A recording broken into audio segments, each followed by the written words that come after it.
Buenas tardes a todos los que estén conectados a través de YouTube hoy.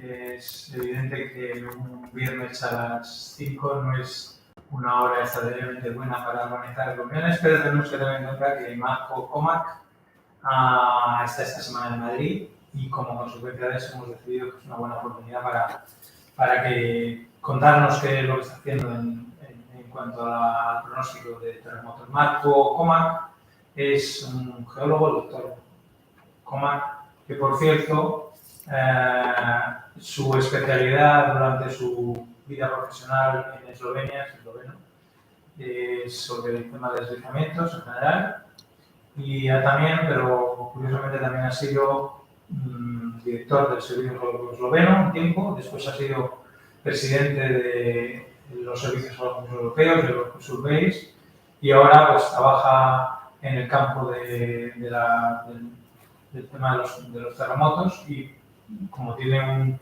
un nuevo sistema, un nuevo modelo para el pronóstico de terremotos, pues nos ha parecido interesante para España que se conozca este modelo y por eso estamos hoy aquí. Voy a presentarle también en inglés porque la conferencia, como sabéis, va a ser en inglés y de tal manera que entienda lo que estoy diciendo. Okay, so Marko, thank you for being here today with us. We are very happy to host you this presentation here in the Spanish Association of Professional Geologists. On the one hand, because you are the current president of the European Federation of Geologists, which, as you know, we have close contact with. The Spanish Association is a member and is very fond of the Federation, has done many things with the Federation. And on the other hand, because earthquakes forecast is something that amazes everybody, and obviously there are earthquakes everywhere in the world, the plate tectonics has these things, and anything new has to be diffused and people need to know.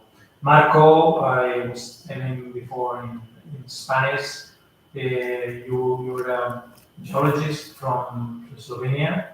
Your former experiences on hazards, geological hazards, particularly in landslides, and then you've been also the director of the Slovenian Geological Survey. Furthermore, you have been the president of the Heritage Service, and currently you are the president of the European Federation of Geologists, and also you work for a Swiss company dealing with this forecast of earthquakes. And we think from the Spanish Association that it's very important to diffuse these new ideas, although new and not well known, and it's very important that you present us the case of Quantectum to be able to understand what is your line of action, your science behind the forecast, and so I give you the word.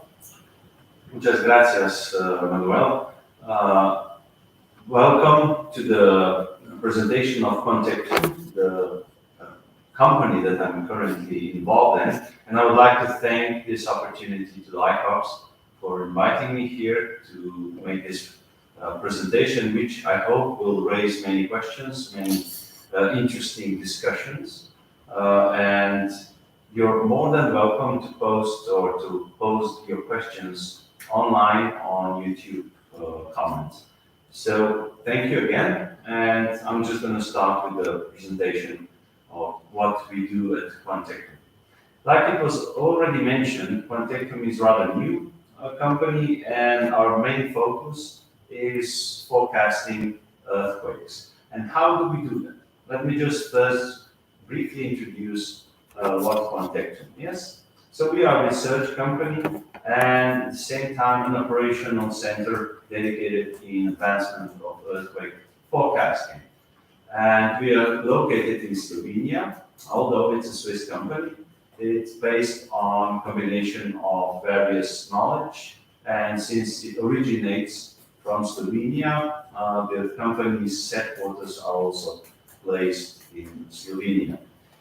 So what does the earthquake forecasting system in Quantectum look like? We managed to combine several methodologies, and one of them is very important, the omega theory. The other one is the lithosphere, atmosphere, ionosphere coupling, which basically means the atmospheric chemical potential.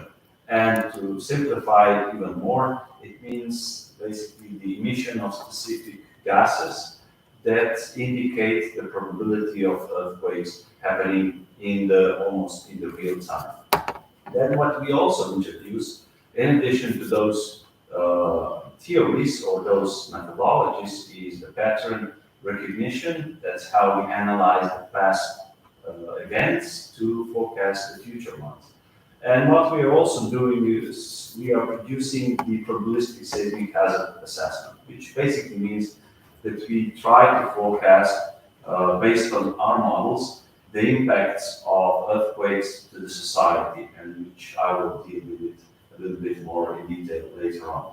And since this is the fast developing methodology or approach, we are constantly scrutinizing our methods through the statistical testings to show where improvements could be made and to show how reliable our models or forecasts are.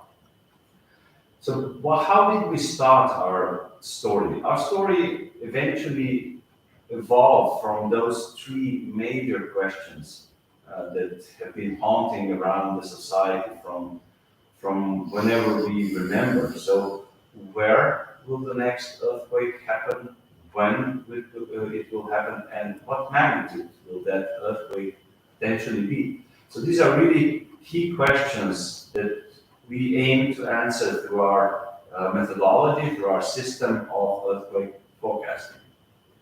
So let me just go quickly through the scientific background, which is rather complex, and it's based on those theories that I've just presented. But one of the main pillars of our approach is the omega theory. And this omega theory offers the solution to first calculate and to model the fault instabilities, that is the local potential that contributes to the earthquake probability of happening. And it also helps us to engage into calculation of tectonic waves, which are separate and different from seismic waves, as we know in traditional seismology. These are tectonic waves which have their own physics of traveling through the Earth's crust. And these tectonic waves indicate the global potential of earthquakes happening. When we combine those two, and in combination with the chemical potential of the atmosphere, we get a quite reliable system of earthquake forecasting. And here is just one of the examples on the screen that you see. The tectonic waves are calculated waves, and until they become active, they are sort of indicating where the potential for the earthquakes could be. Once they start to be active, like the one that you see on the screen, you can see that within several days, we had several really intense earthquakes happening on the tectonic wave that we calculated. So basically, these are not something that is invented from the air, but actually they exist. And that is the theory behind which we work. But what we want to do is to bring that theory in the form of products to the end users. Either those are governments, either these are the decision makers in the infrastructure, in the energy field, the insurances, banks, catastrophic bonds, trade-offs, whatever the potential solutions help the end users for. So our aim is to serve the society in the most wider possible perspective. And the Quantectum system that we've built in the past, and we are still building it up to the almost perfectional level as we speak. The system is based currently of 6 modules, which are basically connected in a systematic and procedural perspective. And what we do is, well, I'm going to go through each of the models as we go along, but basically what we do with this system of earthquake forecasting is that we answer those three key questions that are set up at the beginning. So where, when, and at what magnitude the next earthquake will happen. So what we do in this process of producing the final results? First, we collect and basically data mine all the available information on earthquakes from the past. That is openly available around the globe from various providers, data providers, mainly international associations of seismologists and geophysicists that have a focus on collecting the earthquake information. And that earthquake information is important to build our models because it gives us the information on location, the time span, and the magnitude of past earthquakes. So this is how we collect the data on past earthquakes. Then we feed this data into the stress forecasting model. And this forecasting model calculates the time-dependent tectonic shear stress, which is represented here again in the image. And that is again an intermediate step to the final product of forecasting model. Further on, what we do is we calculate this normal shear stress for wider or longer time periods and on a global scale, of course, because currently, since we are still talking with the specific governments and regions on focusing to their regions, we are doing this on a general global scale. But let me emphasize that we have the capability of doing it also on the local scale, as you will see later on. So what we do is we calculate the shear stress on a global scale, and here you can see one presentation of the model that we've calculated shear stress for the Fukushima earthquake in 2011. And if you're very much attentive, you can see that the color of the shear stress, which indicates the intensity of the shear stress, increases just up to the earthquake that happened in March 2011, just offshore Japan. Further on, we calculate the time synchronizations models, and this is something that indicates the local instability of fault systems. And we do this on a really low definition level models, so that is 1 degree resolution, which is really a coarse one. But as I mentioned earlier, we have the capability to do it also on the 0.1 degree. And we're actually doing that when we statistically analyze how successful our forecasting models were. We do it back scattered, but I should emphasize that whenever we do the calculation of earthquake forecasting models, we do it for the 62 days in advance. And we timestamp each of these modules, so we have the proof that we didn't back falsify in time the results. So whether these results are good or bad, we cannot falsify them. And that is really important to show the credibility of the forecasting system. So this is something how the time synchronization module looks like. In the image below, you have the graphical, the geographical presentation of the stress potential, and then you have the graph in the front of the map, which shows you, of course, in very bad resolution because it's just a case of presentation. But the point is that the model was calculated when the graph started, and the earthquake occurred when we have the black bar. So it was calculated approximately 3 weeks before the earthquake happened. And you can see with the red line in the graph that the local interaction potential was rather high at that point in time at that specific location of epicenter of that earthquake. And this is the case for the Alaska earthquake, which I'm just going to show in next slides also. Based on those two inputs, then we combine various potential models, various scenarios, and produce the Ensemble forecasting model. This basically works the same as the weather forecasting models, where they have different scenarios, and then based on the statistics, they choose the most probable scenario that will happen in the future. So our approach is the same. We calculate numerous different scenarios, and then we combine them to get the statistically most probable result with the earthquake forecasting ensemble. And this is again the case of Alaskan earthquake that was in July last year. And you can see that we calculated the model at the end of June 2021. And the earthquake happened on 29th of July the same year. So almost 2 months ahead of the actual event, the models forecasted the rise of the shear traction field, as you can see, because all the trends are rising.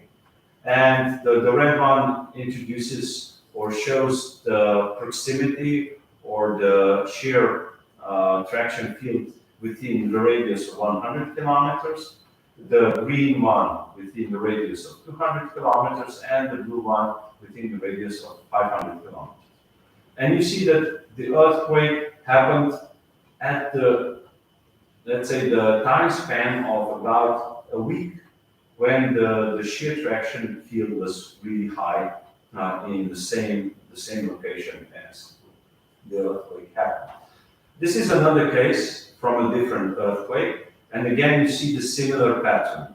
This is the earthquake in South Sandwich Island in August last year. Again, when the shear traction field was elevated, the earthquake actually occurred, and this model was produced at the beginning of July, and the earthquake happened on the 12th of August, so a month ahead. Another example, here we can see that earthquake happened a couple of days before the model indicated the elevated shear traction field. Of course, this is not a perfect result, but still it indicates that the shear traction field actually shows, with a bit of time difference, shows that the probability of earthquake is much higher, and actually earthquake, as I said, occurred just before the rise of the shear traction field. I also mentioned that we do as a sort of translating that complex information of model, of forecasting models, into a more user-friendly or decision makers user-friendly products. And these are the probabilistic seismic analysis products, which we do through the module. And this is one of the results that we do. We produce the macroseismic intensity exposures for the cities. And here you can see the case of the earthquake of Fukushima last year, in Honshu last year. And you have on the map, you have displayed different cities and the probability of the damage that those cities could face based on that earthquake. That was for the cities, and this is by the zones. The further you go from the epicenter, the less impact the earthquake, of course, has. So there are a variety of products that can be derived from the models based on the probabilistic seismic hazard analysis. And we've, as I mentioned, we're also just introducing the ACP, which is the simplified name for LIAC, and that means the lithosphere, atmosphere, ionosphere coupling. So basically what we do is we take the information that satellites measure on the radon emission. Radon is radioactive, and that's why you can watch it from satellites. And this information is available, every new information is available every 3 hours, produced worldwide and freely available. So what we do is we use this information, and this information indicates the short time probability, elevated probability of earthquakes to happen. Because we all know that just before earthquakes happen or during the event, the local instability of faults is very high, and that means that the emission through the faults, emission of radon and similar gases through the faults increases. And if we get that additional information of gases being emitted from the earthquakes, from the faults, that indicates a much higher reliability of our models. As I mentioned, we also perform statistical analysis of what we do. We've introduced the very well-known Molchan test, but what we find out is that Molchan test is rather generous to our models, and we don't want that. We want to have a rigorous statistical approach that tells us where we can improve our models. So what we've done is we've upgraded the current Molchan test because it doesn't incorporate the time invariant. And so what we've upgraded is with a specific zonal approach where we divide the forecasting models in separate zones. I won't go into details because it's rather complex, but what we did with that upgrade, we've eliminated the gain through the spatial component and put it on the temporal component, which is really important because we want to know exactly when the earthquake happens, not only where the earthquake happens. So this is just how the approach looks. We divided the forecasting models into 10 classes with different probabilities, and of course we evaluate the forecasting success based on these different classes. And what we've found out, or what the results showed us, that based on the 52 earthquakes that were analyzed from September last year until May this year. It's May this year, it's not May last year.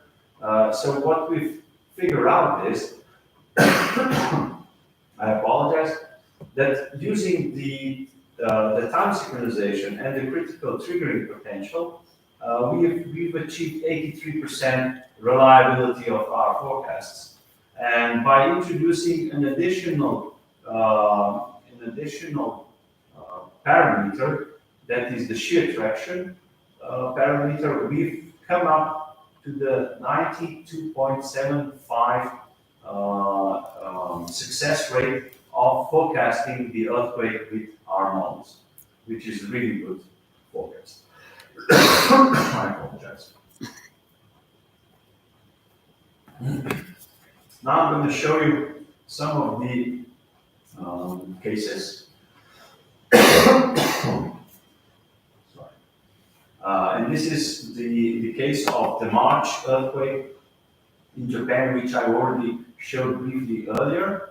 And this is how that earthquake looks like. So what we calculated was the ultra-high definition model of the earthquake triggering potential. And you can see the warmer the color, the higher the probability of earthquake. And here on the bottom chart, you see that the potential rose from the time that the model was calculated, and almost at the peak of the value, the earthquake occurred. Of course, there's another peak previously in time when the earthquake didn't occur. Actually, earthquake occurred, and those are these bars. But the strongest one was later on in the March, and not already in February. And we've done also the analysis of correlation between the ACP emissions, so basically the radon emissions, and the shear traction field elevation for the same earthquake. And you can see for the naked eye, it's a bit difficult to see, but statistically, the correlation is a bit shifted, but it shows exactly the same trends. It shows the trends of ACP getting highly elevated just before the earthquake, and also does the shear traction values. So the Quantectum products that are very useful for the end users are, of course, those that answer the three questions that I've posed at the beginning. So where the earthquake will happen, when the earthquake will happen, and what magnitude will that earthquake most probably be. Why is that important? From the general perspective, let's say from the governmental perspective, it's important to manage the crisis response resources more efficiently. You don't send medical staff to holidays if you have the higher probability of earthquake in the next 14 days. The same is with the fire brigades. Then the crisis response teams that have to be in place immediately immediately after the earthquake. So if you have those resources on standby instead of already deploying them, but just on standby with a higher standby readiness, you can immediately shorten the time of response and lower the casualties or the damage. If we consider this from the energy perspective, you can turn down the power plant production just a couple of percent or maybe 10%, and you can protect the turbines of being damaged if something happens, either nuclear power turbines or the hydroelectrical power turbines. The same goes for the critical infrastructure, for example, chemical power plants or chemical storage, or let's say bridges that are highly exposed to the earthquakes, or dams. So those are all the potential applications of the results. And we also produce the results from three different temporal perspectives. One is we call the long-term, although it's rather short in geological perspective. So our monthly reports, we call them a long-term reports. Then we have weekly reports, which are the medium, and then the short-term reports, which are the daily reports. And let's see one example here. How do we do the pinpoint down of location? So the answer to the question where. We've come up with the approach to calculate the hotspots. The hotspots are only the most probable areas, which you can see here on the model that is displayed, the result of the model. And those are the darkest, the warmest areas that indicate the probability of earthquake, of much higher probability of earthquake than, for example, the green ones that you see. So this is the blow up of the previous model. And here you can see that the hotspots were really very almost on the spot from where the earthquake occurred in Japan in 2022, so a little more than 4 months ago. So then the question also rises when the earthquake could occur. Here we do a bit of interpretation. So what we do is we analyze the patterns, the temporal patterns, and what we found out based on this analysis is that earthquakes either occur during the high shear traction oscillations, during the time synchronizations with where we have the very large unstable regions, or just after or during the atmospheric anomalies, so those radon emissions. And then the third question that we answer is how high or how strong the earthquake that we forecast that could be. So what we do here is based on the time synchronization earthquake sequences. Those are earthquakes from the past, we estimate the minimum, the maximum, and the mean expected magnitude of the forecasted earthquake. We have developed a quite complex GIS system where we have all these results and, of course, the input information from different modules available.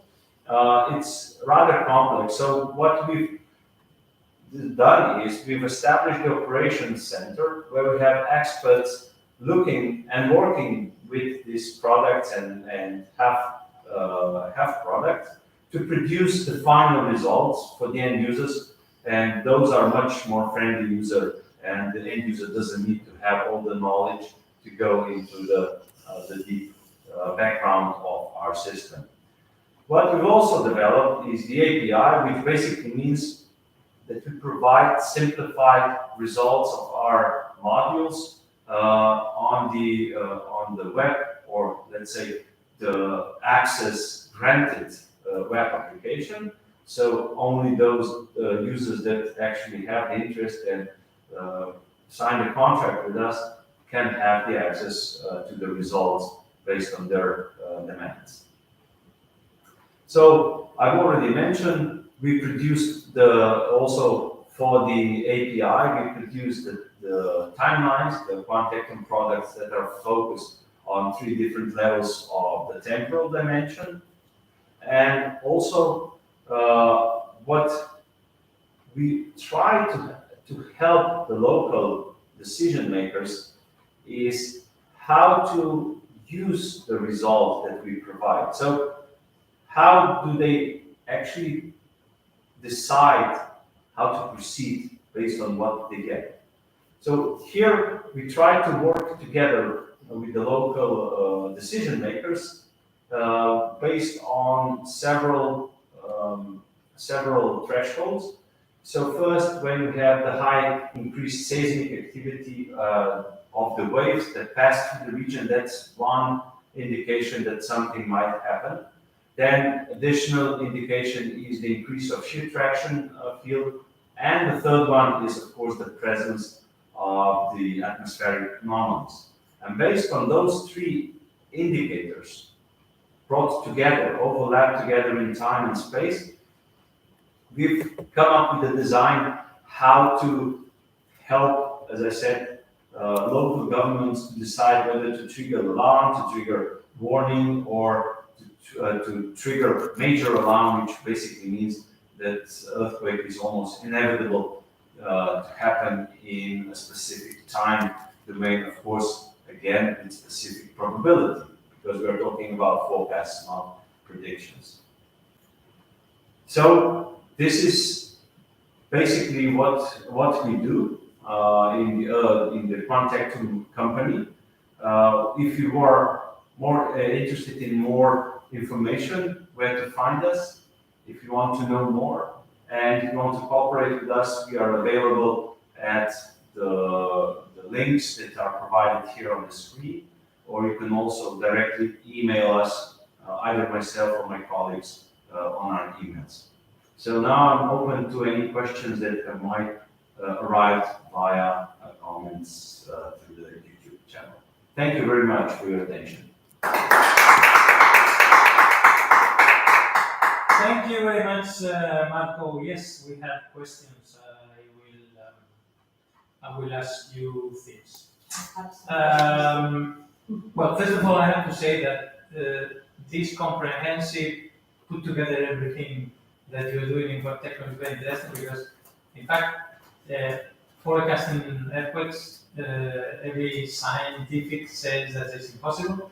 Now you're putting together a lot of information to at least give some guidance. So I think it's very interesting. But I'm not an expert. So, first question. Did you compare, Carlos Paredes is asking, did you compare or benchmark your method with other ones, such as those from Russian school, Borok, Slovic, Panza? Well, thank you for the question. Actually, we have colleagues from the Russian team cooperating with us, not with the forecasting of earthquakes, but with the atmospheric coupling potential, chemical potential, that is Professor Pulinets, who is the world-renowned expert in that domain. We haven't directly compared our results with the models that Russian colleagues have developed, because it's, first of all, those are more for the past earthquakes, and for us it's quite challenging due to the limited resources to do all the analysis of the earthquakes from the past. What we are doing is we are constantly showing the reliability of our models based on the actual events that happen, as I've already shown. Okay, thank you. There's another question from Joanna Square. Do you think that the omega theory is sufficiently proven for us teachers to stop telling our students that earthquake cannot be avoided or predicted in the short term? I think omega theory has been proven, like I said, constantly with our scrutinizing our own forecasting models and showing that actually this works. Of course, the omega theory is still a theory, and unless it's commonly acknowledged, it's going to be a theory. But that doesn't prevent it to be efficient and successful. Yeah, but a theory that is proven by the facts, it's not a theory. Exactly. The Carlos Paredes is asking, did your methodology preserve the observed spatial temporal complexity, for example, multifractal? Oh, that would be a question that I would not be able to answer. My colleagues, if you want, you can email the question to me or to my colleagues, and we'll get back to you, because I'm not aware of any fractal analysis or fractal approach, but I might be wrong. So please don't hold me for my words here. So the best reference would be the answer from my colleagues that actually work on the scientific. I have another question from Carlos Paredes and the same from Miguel Llorente. Miguel Llorente is a specialist from the Spanish Geological Survey. We invited him to present you, but because we've done it through YouTube, it hasn't been possible, but he has been he's in holidays. And the question is, both they ask him, what is the minimum magnitude forecast? There's a lower cutoff, and Miguel says, what is the maximum or upper limit to your forecast?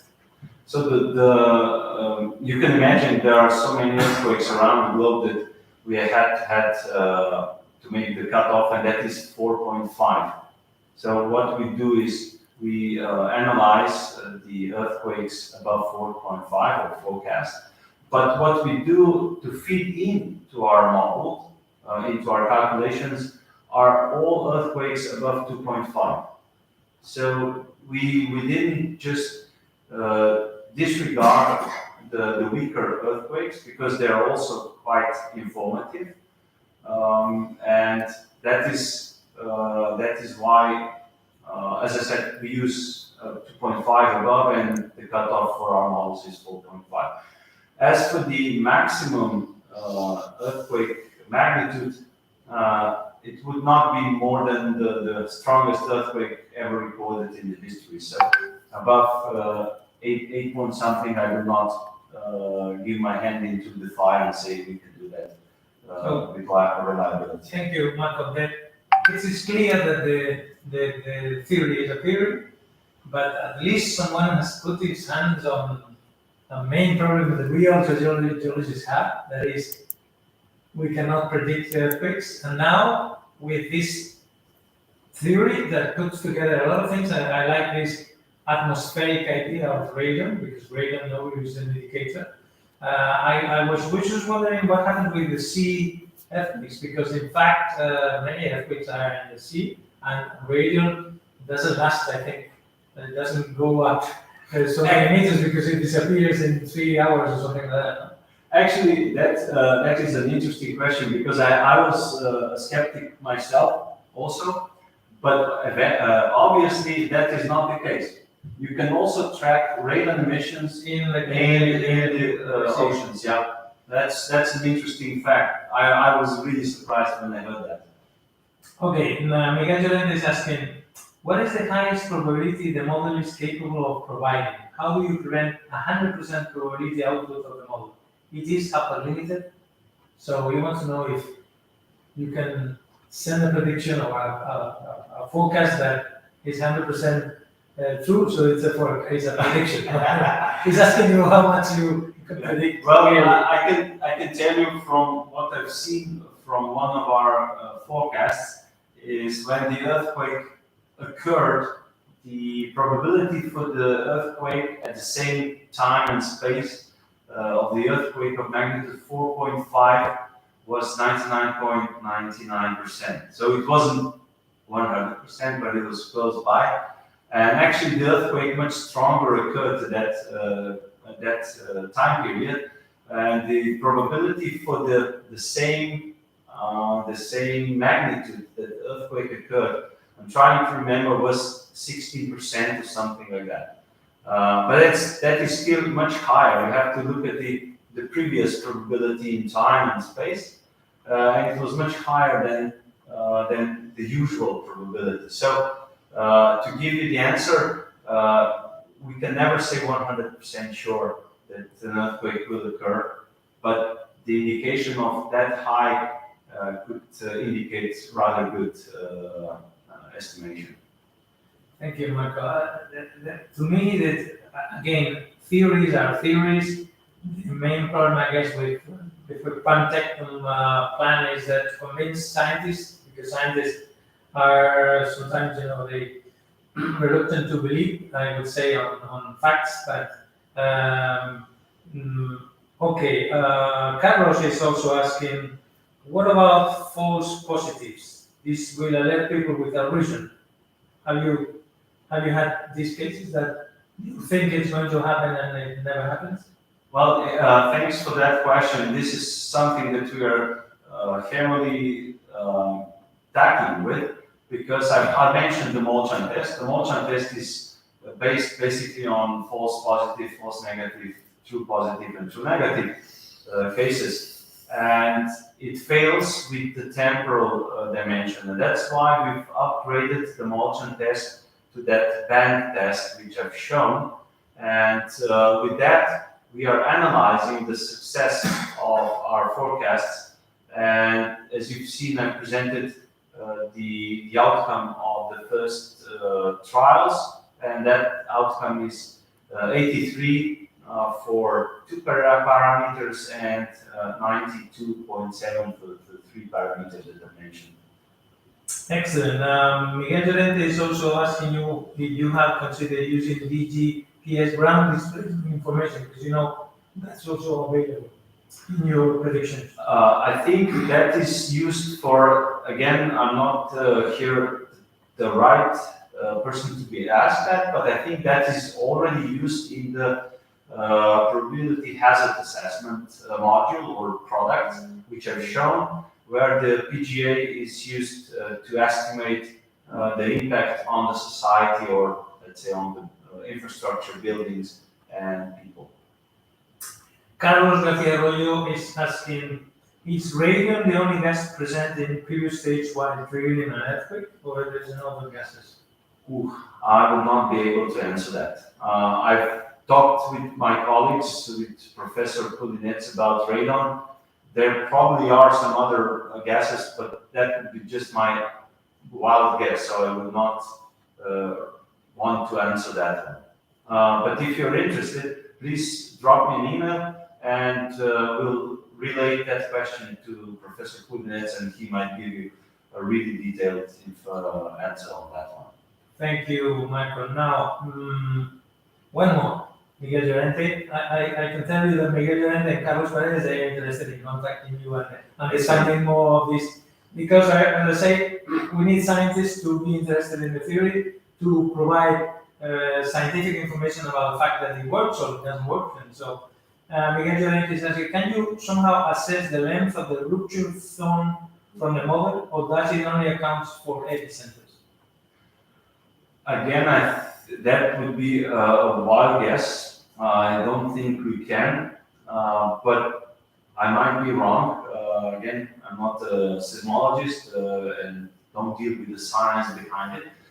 If you really want a detailed answer to that, again, drop me an email and I will relate you with my scientific team to give you the precise answer. Excellent. Well, I don't know if someone in the YouTube has any other question. I want to ask you. Nieves has one question. The instrumentation to be able to auscultar with the comfort of the process. Thank you. Yes, thank you very much. Very interesting your ideas. I would like to try to explain to civil protection services that they have a new challenge to be able to put in action a new instrument. Okay? But the two questions, first about instrumentation, which is necessary to be able to implant this new forecast red, ¿no? Ayuda un poco de la red. No, but create the information he said is public. They are downloading, I think, seismic information from public sources. You mean the input or the no, input? but I need to know the instrumentation which is necessary. The instruments are already on site. They are seismic networks. What we do is we use the public available information on past earthquakes. And we don't own our instrumentation at all. But what we do is we've developed a very complex algorithm that calculates the tectonic waves and the shear traction fields based on the inputs that are widely available. I must say widely available under a condition because not all countries share their information openly. And those countries have, of course, forecasting models with less exactness or less probability. Let's say less coarser models. For example, India and China are the countries that don't share openly their seismic information. So the money we have to invest for this kind of network is zero. More or less zero. Exactly. What needs to be, it's not investment, but it's basically payment for the service. Yeah, they only have to pay for service. Payment for the service the Quantectum provides by analyzing the information existing, right? Exactly. Yeah, okay. And in cases of like Spain with a low probability of seismic risk, is there more uncertainties in the calculations, no? Or it's not the same uncertainty in case that you have a high frequency? I would probably say yes, but again, the right answer will come from my colleagues. I can relate that. I try to remember of the case where just recently, I think it was in the past half year, we had some earthquakes in Spain also, right? We have some earthquakes, but I can remember it wasn't high. it's not the same if you have in a high area Exactly. because you have much more information. Exactly, but what our system does is it does also take into consideration all the locations where past earthquakes occurred. So also Spain had earthquakes in the past, not as much as, let's say, Greece, if we take the Mediterranean, but still it had. So as said, again, I remember that in the past half year, there was one case in Spain where we said, oh, we did the forecast rather well for that one. Okay. So interesting. Thank you. Thank you. No, that's all right. Okay, Miguel and Carlos, they will contact you. Excellent. I am inviting all people on the YouTube that sees this presentation that are scientists or interested in seismic theories or earthquake forecasting systems to write you, to ask for the questions, because what this theory needs is the support of scientists so they can be implemented. I wonder what would be the perfect situation. Imagine that if you had a country to test, and you have the seismic network and you have the satellites are there, so you don't need them. And what else would you need from a country to give to provide a forecasting system that works? Well, basically, our approach, our business model, I'm just going to say openly, a business model that we are now discussing with two countries that have one really significant earthquake risk problem, and one with a moderate earthquake, but it's a regional one and it covers several countries that also have high probability of earthquakes, is that we established the operational center, basically a clone of what we now have as in our headquarters in Slovenia. We established the operations center that is focused only on that region, and the customers, the end users, of course, pay for the services that are provided to the the reports, to the reading, exactly, whatever you need. exactly, and that is how we operate. Excellent. Well, thank you very much, Marco. I don't see any more questions in the YouTube channel, but I think it was extremely interesting to know about this because new things are very hard to digest by scientists and by us users. So we have a close relation with the reputation here in Spain, and also with all the authorities related with the geographical here in Spain, the geographical institute is the one responsible for the seismic network, and so we would like to help them if this new theory is successful and can be implemented in Spain. We're really fond of it, and we'll be very happy to help Quantectum to develop here or anywhere in the world. Thank you very much. Thank you very much. Muchas gracias. Muy bien.